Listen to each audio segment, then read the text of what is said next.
Hello and welcome back to another historical humans heritage. And today we are talking about Mbanza Kongo, which took us quite a few minutes to actually get to this recording because we started debating off Yeah, screen. there are merits and demerits to this place, every which way, and twice on Sunday. Now, Um, you want to give a brief synopsis of what this place is? Why is it important? And it is actually a fairly recent addition to UNESCO, being inscripted in 2017. yeah, so um, Mbanza Kongo is the former capital of the Kingdom of Congo. It's a very beautiful city made largely with European materials by the Congolese. Uh, and it was part of this very prosperous kingdom that lasted from the 14th to the 19th century. And it shows a lot of blending of Christianity into the sub Saharan African culture here in Central Africa. Now, I've just said a lot of things, and Justin, why don't you go through like all the problems with everything I just said? So, the Kingdom of Congo, one of the reasons they had such wonderful relations with Portugal is Mhm. that Portugal usually stopped there before they took a little short trip across the ocean, usually with Yeah, cargo of the yeah, human variety. They were yeah. quite the Yes, important these stopping ground for the slave trade. yeah, this was the place where the Portuguese got all their people to send to the Brazil. plantations on out in Brazil, which is one way to get the Portuguese to basically build your capital city for you. Yeah, so as a um, part of that trade and as a part of the system, the Portuguese gave them a lot of stones and bricks and modern Western construction materials, along with a small yeah, little niche European religion called yeah, Christianity. yeah. Modern, of course, for the year 1550. Yeah. um, the uh, the site itself is is considered worthy of UNESCO, um, based on two criteria. Criterion three being the massive impact that this city had on the history of Africa as the capital of the Kingdom of Congo during the time of the transatlantic trade. Um, Slave the trade. other being that in Criterion 4 that this it is a unique architectural ensemble that can't be found anywhere else in the world on account of the fact that it is basically the only place we have where the local African culture, the Congolese, take European building materials and build a city their way with it. It's not Europeans coming in and building a European city in Congolese territory. It's the Congolese taking European materials and building a Congolese city, which is very fun and interesting. And the big, uh, you know, so the big, controversy with it is, the nature of the impact that it had and its inclusion on the UNESCO um, World Heritage List is kind of a declaration by UNESCO about the independence of these criteria from the morality of the actions that grant them worthiness. Because what the Congolese did during this time was pretty bad to a lot of other people, but that doesn't negate the value of the city as a cultural site or as a lesson from history.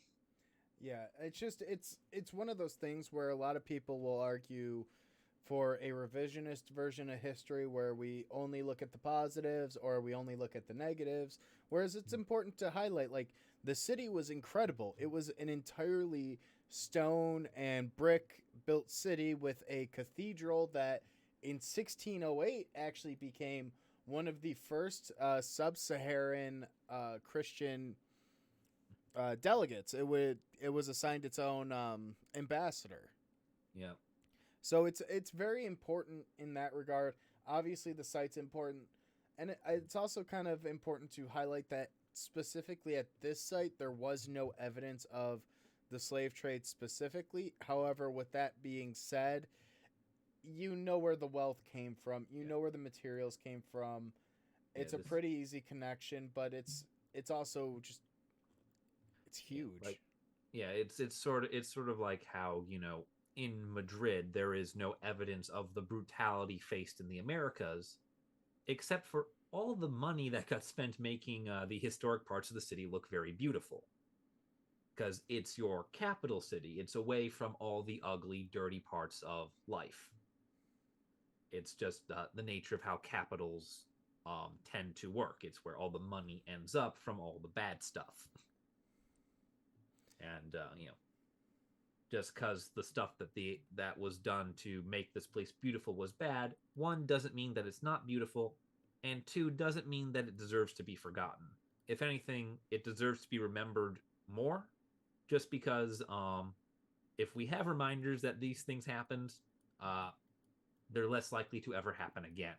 There's a very, very famous saying among history circles that says, history, if gone unforgotten, or gone forgotten, is destined to repeat itself, which basically means that as soon as you forget that something happened historically, you're destined to repeat it. And sometimes this is intentional, like the previous historical humans heritage that we did, where specifically the Iraqi city of Mosul was destroyed in an attempt of forced forgetting. And then Yeah, also, in some regards, it's actively suppressed, like in a lot of oppressor states. yeah, So, kind of a dichotomy there, but it is very important to highlight these places, highlight what they're doing. And then, one last thing to kind of brush on with my tangent here is that the mm, site is protected. The Angolan Constitution in 2010 established protections, and then there was a specific preservation law and buffer zone that were done by executive decree in 2014 and 2015. yeah, yeah. So it's and one of the nice things about that is you'll notice all of those protections were set up prior to the city's entry as a UNESCO World Heritage Site, which occurred in 2017. So it's the government and the people were already trying to protect the city. This isn't UNESCO saying no, you must remember this. This is Angola saying, yeah, this is a part of our history. Well, it's also it, we should kind of highlight the socio-political aspect of it too. A Might lot as of well. sub-Saharan African states are trying to vie for more respect and validation on the international stage, and they've historically been ignored by organizations like UNESCO. Yeah, So, seeing sites like this be put on UNESCO may not mean that UNESCO had no clue they existed, but it's an active effort to try and remedy mistakes of the past and yeah, oversights. yeah. And I'm just appreciating the care that Angola put into this city prior to UNESCO giving it credit, Exactly. because that's not something you always see. Some places you'll see the international community designates it as something important, and then the people there have to scramble to try and figure out how to deal with that, Yeah. which can be very annoying. Uh, the tourism boost usually is what ends up motivating people in that factor, and it's good to see that that's not what's happening here, because that's just cart before the horse logic for me when it goes the other way around. To be fair, historic sites are one of the biggest draws for tourism and museums, and that's something that is pretty well known. But I think that's a good point for us to wrap up. I mean, we talked about the site, we talked about what it's important Yeah, about. yeah, we've gone over a lot of things, and uh, before we jump off, I think we should give a brief moment to talk real quick about the Humanitaire Collections, our new well online store where you can go and purchase various bits of merchandise for from us, and in so doing, support the Trevor Project, an organization dedicated to preventing suicide among the LGBTQ youth. So it's It's a good cause. It helps us out. It helps them out. Please do check out Humanitarian Collections. Yep, and we'll see you in the next video.